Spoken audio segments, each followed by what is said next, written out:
महराज मलिक के केस के हवाले से मैं आपको बड़ी इंपॉर्टेंट अपडेट देना चाहूँगा। आप कल से सोशल मीडिया पे देख रहे हैं, कई सारी खबरें गर्दिश कर रही हैं कि महराज मलिक को रिलीफ मिला है। कुछ जगहों पे ये भी रिपोर्ट्स आई हैं कि महराज मलिक के केस में जो है वो हाई कोर्ट के अंदर चैलेंज किया हुआ था और आपको मालूम है कि चार्जशीट को जो है वो स्टे किया है। इन सभी चीज़ों के ऊपर हम आपको तफसीलात देंगे, लेकिन उससे पहले मैं बताना चाहूँगा एडवोकेट आदिल बशीर साहब महराज मलिक के 2 केसेस में लॉयर थे, यानी कि इससे पहले जो 2 एफआईआर हुए हैं महराज मलिक पे, उन दोनों केसेस को जनाब आदिल बशीर जो साहब हैं ये रिप्रेजेंट कर रहे थे।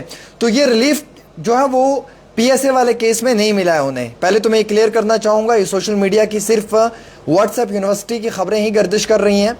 रिलीफ उन्हें पीएसए वाले केस में नहीं मिला है। रिलीफ उन्हें जो है वो एफआईआर 130/25 वाले केस में जो है वो मिला है रिलीफ उन्हें। और उसके साथ साथ दूसरी अपडेट ये आपको देना चाहूँगा कि फ़िलहाल के तौर के ऊपर कोई भी जो है वो स्टे जो है वो चार्जशीट पे नहीं लगा है, या हम यूं कहें चालान पे। ये सारी चीज़ें जो हैं वो क्लियर करेंगे। आदिल साहब बहुत बहुत शुक्रिया, आप उनके 2 केसेस को रिप्रेजेंट कर रहे हो जो आज से पहले महराज मलिक के ऊपर एफआईआर हुई हैं। हम कल से ही सोशल मीडिया पे देख रहे हैं कि महराज मलिक को रिलीफ मिला है और कुछ जगहों पे हमने ये भी सुना है कि महराज मलिक के केस में जो है वो चार्जशीट पे जो है वो स्टे हुआ है। थोड़ा हमें ये एक्सप्लेन करें ताकि ऑडियंस को पता चले रियलिटी क्या है। आपका आमिर भाई बहुत बहुत शुक्रिया। मैं आपको एक चीज़ बताऊं, कल परसों से मैं ये चीज़ देख रहा हूं कि सोशल मीडिया पे ये चीज़ें बड़ी चल रही है ट्रेंडिंग में। कुछ ने तो ये भी लिखा है कि पीएसए को जो है वो स्टे लगा दिया गया है।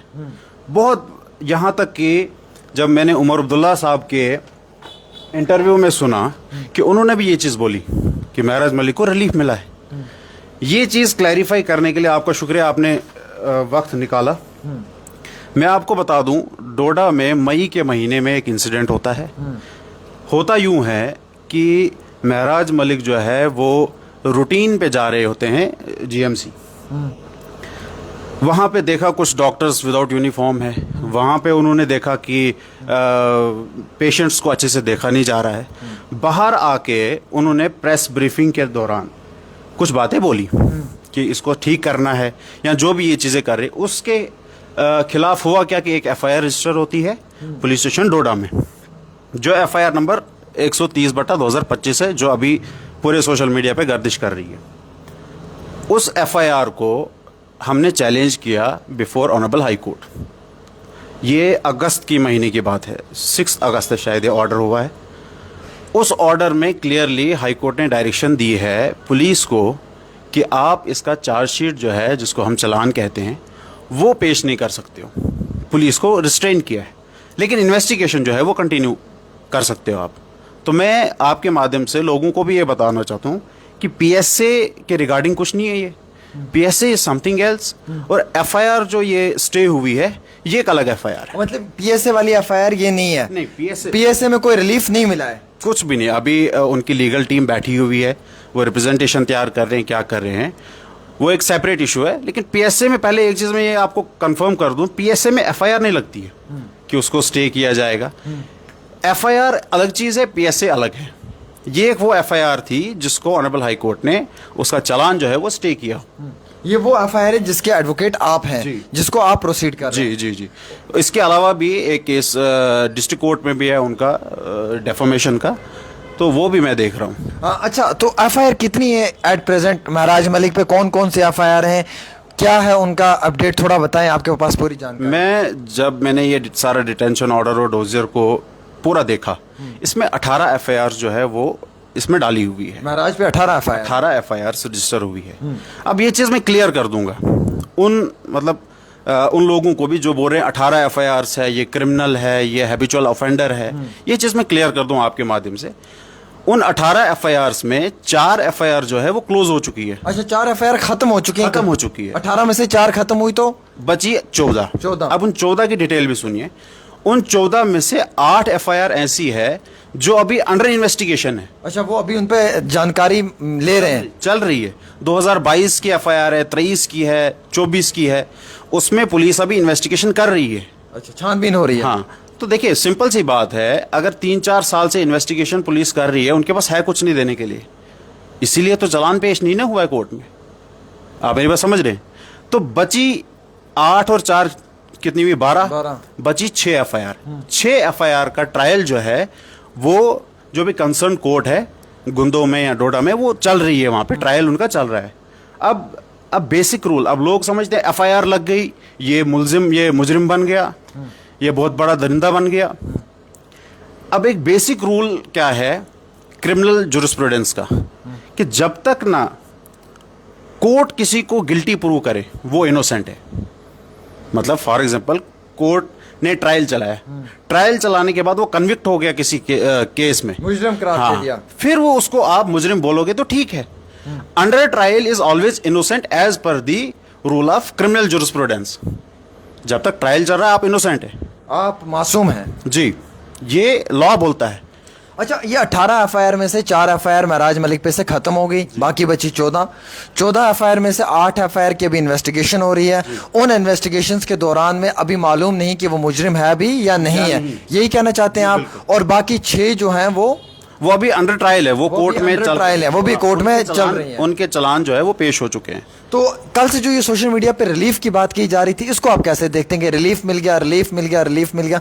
मुझे भी समझ नहीं आई कौन सा रिलीफ, पीएसए वाले मामले में तो रिलीफ नहीं मिला है, कुछ भी नहीं होता। तो ये इसका मकसद रिलीफ उन्हें दूसरी एफआईआर में मिला है। हाँ, जिस एफआईआर को मैं देख रहा हूँ, जो हमने क्वेश्चमेंट लगाई थी ऑनरेबल हाई कोर्ट के पास, उस एफआईआर में ऑनरेबल हाई कोर्ट ने, जस्टिस सेखरी साहब ने जो है चालान को स्टे किया हुआ है, लेकिन एफआईआर में इन्वेस्टिगेशन, पुलिस को बोला है कि आप इन्वेस्टिगेशन करते रहिए, लेकिन challan without the prior permission of this honourable court you can not file challan before the court. अच्छा, ये कह रहे हैं चार्जशीट पे जी स्टे हो गया, ये की कौन सी चार्जशीट की बात कर रहे हैं? पीएसए की चार्जशीट तो नहीं है ये, फिर कौन सी है? ये इसी एफआईआर की है ये। अच्छा, इसी सेम एफआईआर, हाँ, 130/2025 हाँ। इसी की जो चार्जशीट बनती है, जब पुलिस एक इन्वेस्टिगेशन करती है उसके बाद एक चार्जशीट बनाती है, चार्जशीट जो है फिर कोर्ट में दी जाती है, फिर कोर्ट में केस चलता है। तो ये सोशल मीडिया पे लोग फिर ऐसे फालतू में लिख रहे हैं? देखिए, लोगों को मिल रहा है, अभी जो है महराज ट्रेंडिंग में है, तो व्यूवरशिप मिल रही है, फॉलोवर मिल रहा है,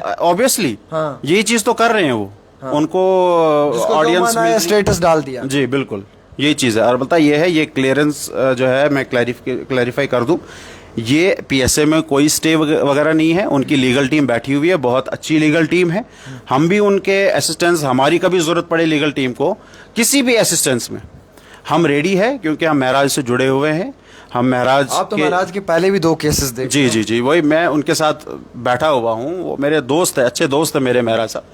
तो कुछ भी मैं आपके माध्यम से, किस जरिए से भी लीगल टीम को भी बताना चाहता हूँ। अब वो बहुत बड़े सीनियर डेजिग्नेटेड एडवोकेट है हमारे, बहुत काबिल निर्मल कोतवाल साहब है, जिसमें मुजफ्फर साहब है, शेख शकील साहब है और अपू सिंह सलाथिया मैडम है। तो ये बहुत अच्छे काबिल हैं, हमारी भी असिस्टेंस की कभी ज़रूरत पड़े हम रेडी हैं। तो ये क्लियर किया सर ने, बहुत अच्छी बात है, आदिल बशीर साहब ने इस चीज़ को क्लियर किया।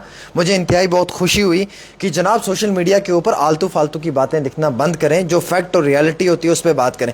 कल से चला रहे हैं कि उसको रिलीफ मिल गया, भाई साहब कहाँ से रिलीफ मिला? पीएसए में कौन सा रिलीफ उसको मिला? कोई रिलीफ नहीं मिला। अभी वो केस ऐसे, अभी उसकी रिप्रेजेंटेशन तैयार करनी है, फिर वो रिप्रेजेंटेशन प्रेजेंट करनी है। अच्छा, इसमें एक चीज़ और भी मैंने सुनी थी सर, 4 हफ्ते का टाइम दिया है, 4 हफ्ते का टाइम, वो इसी ऑर्डर में, जब मैं ऑर्डर आपको फॉरवर्ड कर दूंगा, उस ऑर्डर में क्या होता है कि विद इन 4 वीक डायरेक्शन दी गई है रेस्पोंडेंट को, जिसमें पहला रेस्पोंडेंट एसएचओ डोडा है और दूसरा रेस्पोंडेंट डॉक्टर मधु चिब है।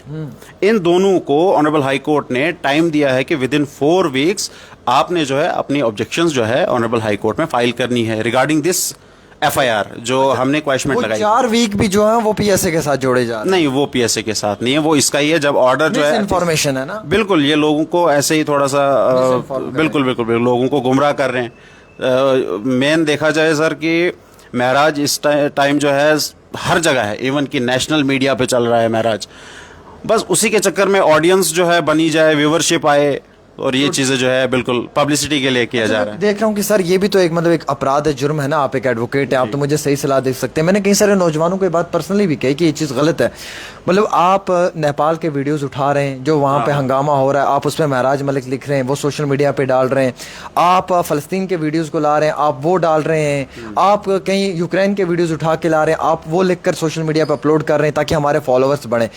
अब इन लोगों की जब छानबीन होगी, इन्वेस्टिगेशन होगी, तो इनको पुलिस तो बुक करेगी। इसमें अभी डोडा में यही हमारे पुलिस ऑफिसर जो है वो यही चीज़ कर रहे हैं कि जो भी इस चीज़ की कर रहे हैं, ऐसी ऐसी चीज़ें सर्कुलेट कर रहे हैं सोशल मीडिया पे, उनको डिटेन कर रहे हैं, उनके फेसबुक हैंडल जो है वो ब्लॉक किए जा रहे हैं।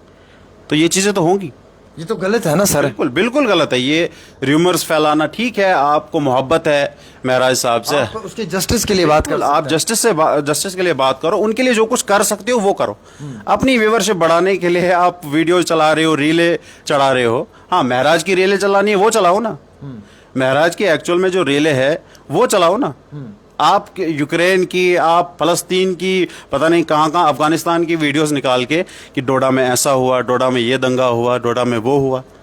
डोडा में तो बड़ा जुर्म है, संगीन जुर्म। डोडा में पीस, इवन की प्रोटेस्ट जब हुआ, पीसफुल प्रोटेस्ट, आपने सुना कि डोडा में किसी दुकान में आग लगाई गई? नहीं सर। या किसी गाड़ी को आग लगा दी गई? ऐसा कुछ नहीं हुआ। पीसफुल प्रोटेस्ट जो है वो लोगों का राइट है।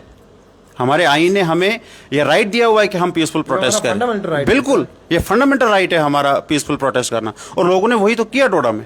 बिल्कुल जी, बहुत बहुत शुक्रिया। आदिल साहब आए हमारे पास, इन्होंने प्रॉपर ये इसके ऊपर एक्सप्लेनेशंस दी, मैं इनका इंतहाई शुक्रिया करना चाहूँगा। अगर ये ना आते तो आपको मालूमात ना चलती। कल से सोशल मीडिया पे आप सुन रहे हैं कि महराज मलिक को जी रिलीफ मिल गई है PSA के केस में।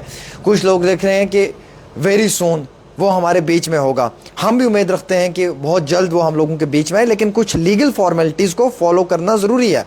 कॉन्स्टिट्यूशन की बुनियाद पे, संविधान को देखकर, और जो फैक्ट्स हैं उन पे बात होनी चाहिए। जैसे इनके पास पूरा एक डाटा था, 18 FIR थी, 4 FIR जो है वो उन पे से ख़त्म हो गई हैं, बाकी जो 8 FIR है उनकी जो है वो इन्वेस्टिगेशन चल रही है, बाकी 6 FIR जो है उनका कोर्ट में ट्रायल चल रहा है। तो इन्होंने वो प्रॉपर तरीके से डिसिप्लिन मैनर में आपको सारी चीज़ें समझाई। फिर उन्होंने बताया FIR नंबर 130/225 जो है ये वो केस है जिसको आदिल साहब खुद पर्सनली देख रहे हैं, ये उस केस के वकील हैं। तो उस केस में जो है वो हाई कोर्ट के अंदर इन्होंने चैलेंज किया था, तो फिर उसी केस में कहा है कि अभी इसकी चार्जशीट जो है वो नहीं फाइल होगी। तो आप उस केस को PSA के साथ मत जोड़ें। PSA का अलग है, ये अलग है, ये दोनों चीज़ें डिफरेंट है। तो मैं गुजारिश करूंगा आप लोगों से, खुदारा जो जिसके मुंह में आता है वो मत लिखा करें। ऐसे लोगों के बीच में कन्फ्यूजन और र्यूमर्स पैदा होते हैं।